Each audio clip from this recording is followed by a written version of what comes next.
then within the last couple of years, I don't remember the author, but I saw a piece on the new 3 R's in children's education.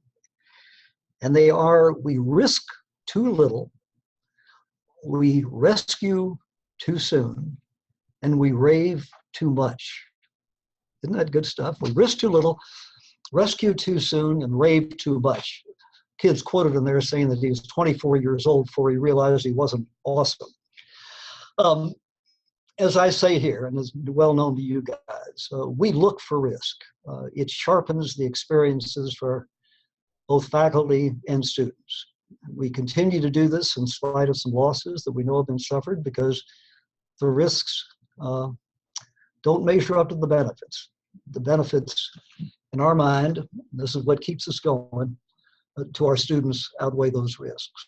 But we manage the risks. We're not in the business of doing away with it. There is a television advertisement on a Houston station now that is an image of a woman walking out of a law office, and she is saying, Greg and Greg they are more than lawyers, they're human beings.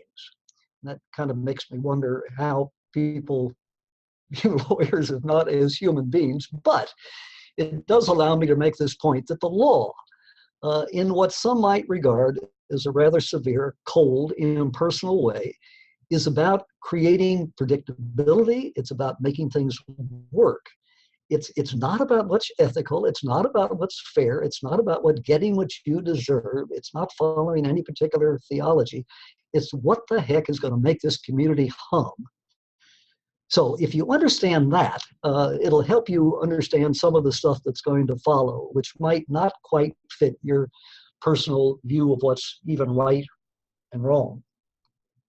First and foremost, the issue of whether or not a duty of care is owed is for a judge to decide. The jury never gets to the issue of whether or not a duty of care was owed. The jury deals with the issue of whether or not there was a breach.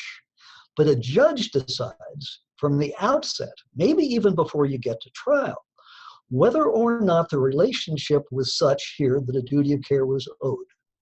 Now, what I'm going to give you for the first level is just this sort of universal duty of care that is owed to the world.